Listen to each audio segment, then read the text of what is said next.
எல்லோருக்கும் வணக்கம். எல்லோரையும் வேர்ல்ட்ஸ் பெஸ்ட் தமிழ் சேனலுக்கு வரவேற்கிறோம்.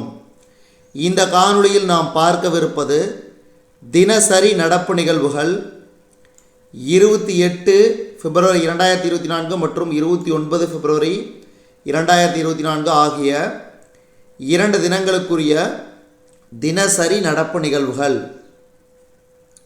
இதுவரைக்கும் நம்ம வேர்ல்ட்ஸ் பெஸ்ட் தமிழ் சேனலை சப்ஸ்கிரைப் பண்ணாத புதிய நண்பர்களாக இருந்தீங்கன்னா சப்ஸ்கிரைப் பண்ணிவிட்டு காணொளியில் பாருங்கள். முதல் கேள்வி, லோக்பால் அமைப்பின் புதிய தலைவராக நியமனம் செய்யப்பட்டவர் யார்? லோக்பால் அமைப்பின் புதிய தலைவராக நியமனம் செய்யப்பட்டவர் யார்? ஏஎம் கான்வில்கர். ஏஎம் கான்வில்கர். இரண்டாவது கேள்வி, குலசேகரன் பட்டினத்தில் நாட்டின் 2வது ராக்கெட் ஏவுதளம் அமைப்பதற்கு அடிக்கல் நாட்டியவர் யார்? குலசேகரன் பட்டினத்தில் நாட்டின் 2வது ராக்கெட் ஏவுதளம் அமைப்பதற்கு அடிக்கல் நாட்டியவர் யார்? பிரதமர் நரேந்திர மோடி அவர்கள். அடுத்து மூன்றாவது கேள்வி, குலசேகரன் பட்டினத்தில் இஸ்ரோ ஏவுதளத்திலிருந்து ஏவப்பட்ட முதல் ராக்கெட் எது? குலசேகரன் பட்டினம் இஸ்ரோ ஏவுதளத்திலிருந்து ஏவப்பட்ட முதல் ராக்கெட் எது? Rohini RH-200 rocket. அடுத்து நான்காவது கேள்வி, குலசேகரன் பட்டினம் ஏவுதளத்திலிருந்து முதல் ராக்கெட் சோதனை முறையில் எப்போது விண்ணில் செலுத்தப்பட்டது? 28 பிப்ரவரி 2024. அடுத்து தூத்துக்குடியில் ரூபாய் 17,300 கோடி மதிப்பிலான திட்டங்களை தொடங்கி வைத்தவர் யார்? தூத்துக்குடியில் ரூபாய் 17,300 கோடி மதிப்பிலான திட்டங்களை தொடங்கி வைத்தவர் பிரதமர் நரேந்திர மோடி அவர்கள். இந்தியாவின் முதல் பசுமை ஹைட்ரஜன் எரிபொருள் உள்நாட்டு நீர்வழி கப்பலின் செயல்பாட்டை தொடங்கி வைத்தவர் யார்?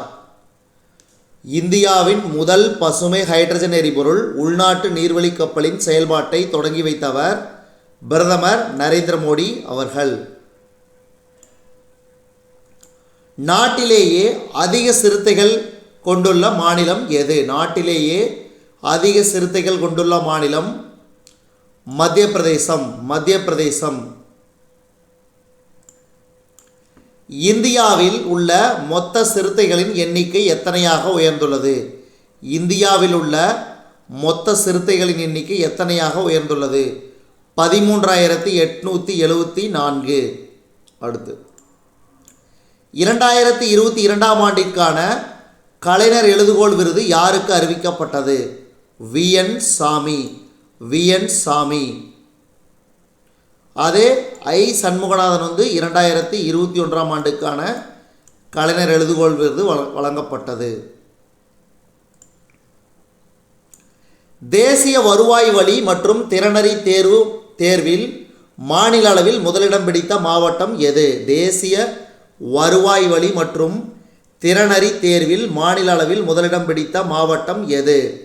இதுக்கு சரியான விடை சேலம். சேலம். விக்ரம் TJ பேலோட் என்ற சிறிய வகை செயற்கைக்கோளை வடிவமைத்தவர் யார்? இதுக்கு சரியான விடை ரித்தீஷ். ரித்தீஷ். திருப்பத்தூர் அருகே மண்ணுக்குள் புதைந்த நிலையில் எந்த நூற்றாண்டைச் சேர்ந்த சோழர்கால கற்சிற்பம் கண்டெடுக்கப்பட்டது? திருப்பத்தூர் அருகே மண்ணுக்குள் புதைந்த நிலையில் எந்த நூற்றாண்டைச் சேர்ந்த சோழர்கால கற்சிற்பம் கண்டெடுக்கப்பட்டது? சரியான விடை 13ஆம் நூற்றாண்டு. 13ஆம் நூற்றாண்டு. எந்த மாநகர பேருந்துகளில் UPI மூலம் பயண சீட்டு பெறும் வசதி அறிமுகப்படுத்தப்பட்டுள்ளது? எந்த மாநகர பேருந்துகளில் UPI மூலம் பயண சீட்டு பெறும் வசதி அறிமுகப்படுத்தப்பட்டுள்ளது? இதுக்கு சரியான விடை சென்னை. அதே மாதிரி கிளாம்பாக்கத்தில் ரூபாய் 40 செலுத்தி, அதாவது சென்னையில் மற்ற இடங்களுக்கு செல்ல வசதி ஏற்படுத்தப்பட்டுள்ளது. அதாவது கூடுதலாக 40 ரூபாய்.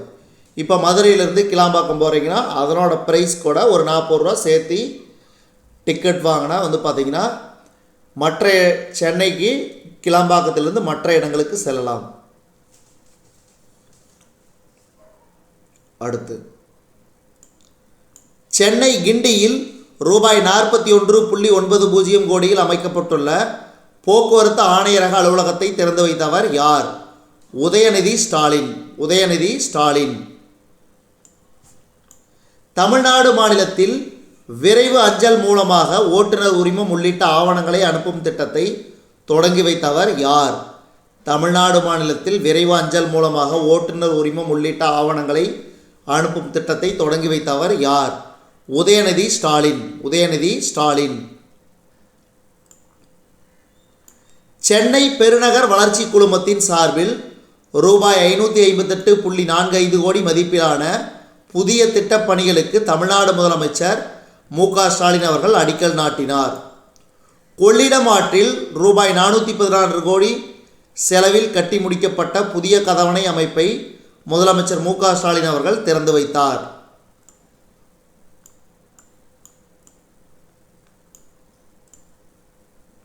அடுத்து தஞ்சாவூர் மாவட்டம் திருவோணத்தை தலைமையிடமாக கொண்டு புதிய வருவாய் வட்டத்தை உருவாக்குவதற்கான உத்தரவை தமிழக அரசு வெளியிட்டுள்ளது. 2022-2023 ஆண்டுக்கான தமிழ் வளர்ச்சித்துறை சார்பில் 9 தமிழறிஞர்களுக்கு இலக்கிய மாமணி விருது வழங்கப்பட்டது. இதுவரைக்கும் நம்ம இந்த காணொலி வாயிலாக பார்த்தது